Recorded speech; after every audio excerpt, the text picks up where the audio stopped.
So I got a nice letter here in the mail. I wanted to read everybody. It's from Michael Milan. Hi, I wanted to write you a letter because I wanted to take the time to thank you for all the time that you take to make great educational videos. I've been a fan of your videos for some time now. I think you're doing the preppers and silver stackers on your YouTube community a huge service by giving your knowledge and honest opinion to us. And that's key. A lot of what I tell you is not super technical, and I will admit it's an opinion. It's an opinion formed on research that I go out and just scour the internet for. It's many books and articles that I read to formulate that opinion. I know I have learned a lot from your channel about stacking silver. I do have a couple of questions that maybe you would be willing to possibly talk about in your future videos. First question is, how do you store your silver? Well, Michael, I just now created a video. Actually, it's the last two videos. I touched on it one video before my newest video. So both videos, go check out. It talks about how do I store silver. Once you get a certain amount in a tiny safe that just doesn't work, what are your recommendations for silver stackers to start to get over the 200 ounce mark? Also, is it worth putting silver into airtight containers? Again, I covered that in my last video. Numismatic coins, yes, airtight containers. But me, I don't buy those type of coins. I just buy my coins for the silver content. So for me, no, they just go in tubes or plastic, I call them envelopes. They're sleeves. Yes, when I do have a tube around or when I have one of these capsules around, yeah, I'll use it. But as a rule of thumb, no, I don't use these. They normally go in the plastic tubes. And as far as getting over that 200 ounce mark, I wanted to talk about that real quick. Don't fall into the same mistake I made. When I started prepping, this was approximately 6 years ago. The prepper community was growing rather large. Might have been even 7 or 8 years ago.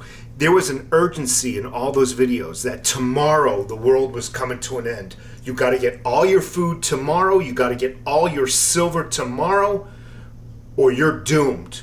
And I fell for that. And that's a lot why I make videos nowadays, because I'm so fed up with those scare tactics.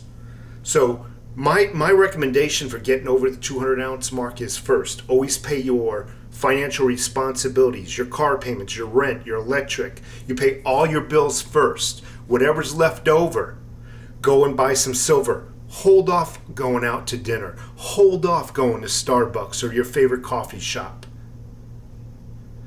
Buy your silver slowly or as fast as you can without sacrificing your financial responsibilities. Take care of your family first. Don't fall into the trap of urgency that you got to get it all tomorrow.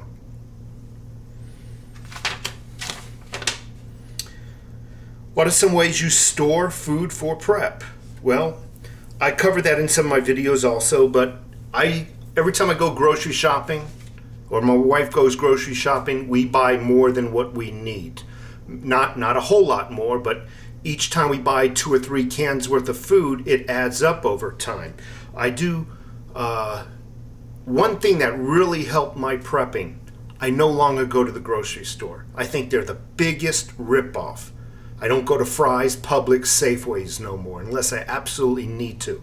I go to Sam's Club and Costco and those big warehouse. You can get a bag of flour this big for $5, $4 in the grocery store. You can get a 50-pound bag of flour at one of these warehouse food places like Sam's Club and Costco for like $12. It's like quadruple the amount of flour, and the same thing goes for sugar and rice and whatnot. So buy your stuff in bulk when you can from the warehouses. When I say warehouses, I'm talking Sam's Club and Costco type of places. Do I use Mylar bags with oxygen packs? Yes, and I plan on making a video. The thing about oxygen packages, once you open that package, you got to hurry up and utilize that oxygen absorber and reseal that package really fast, because these oxygen packs go bad really quick. And I plan on doing a video on how to put food, in a Mylar bag, suck the oxygen out, and throw an oxygen absorber in there within a food container.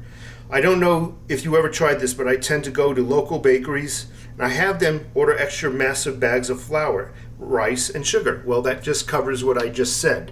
And they're probably doing the same thing.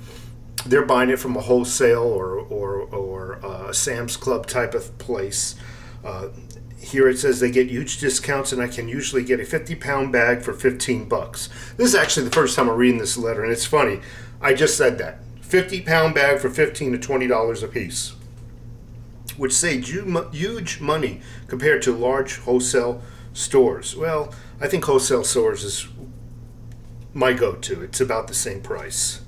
I also get my food grade buckets there, and that's fine. Getting your food grade buckets anywhere is okay. And as a matter of fact, I get food grade buckets. Don't get me wrong, but when you utilize Mylar bags, you really don't have to stress about having a food grade bucket. Okay, think about that. Food grade bucket is required when the food actually touches the plastic.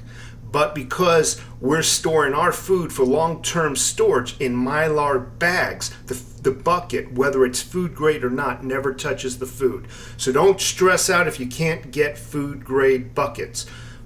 100% of all the buckets I got are the orange buckets from Home Depot. 100% of them. I'm still live talking to you. I'm 56 years old. That's what I get. And I get their lids. And every now and then, for like my flours, a bucket that I'm always going into for, like, let's say flour. I bake bread, so I'm always going into my flour bucket. I get what they call the Hurricane, the screw type lids. They literally screw on and screw off. Look into them. They're about $5 a piece, maybe $7 a piece. Just a few more paragraphs here. What are the things that you use for water filtration? Well, that's easy. Right behind me is a Berkey water filter. Berkey, Berkey water filter. I recommend you looking that up. You literally can pour swamp water in here, and I'm not talking exaggeration. And it'll come out perfect drinking water. I can pour red dye in here, red dye water, and it'll be perfectly clear down here when it's done filtering, without even the slightest tinge of red. I have 4 carbon filters, I believe, and I have the fluoride filters, which eliminates all the heavy poisonous metals out of it. So I have both, the fluoride filter and the carbon filter. What do I use for going out? If I had to, I have in my go-to bag, my bug out bag, I have a Catadine water filtration system. It ran about $80. That's what's in my my emergency bug out bag. So outdoors, Catadine; indoors, Berkey. Okay. Also, you can invest in some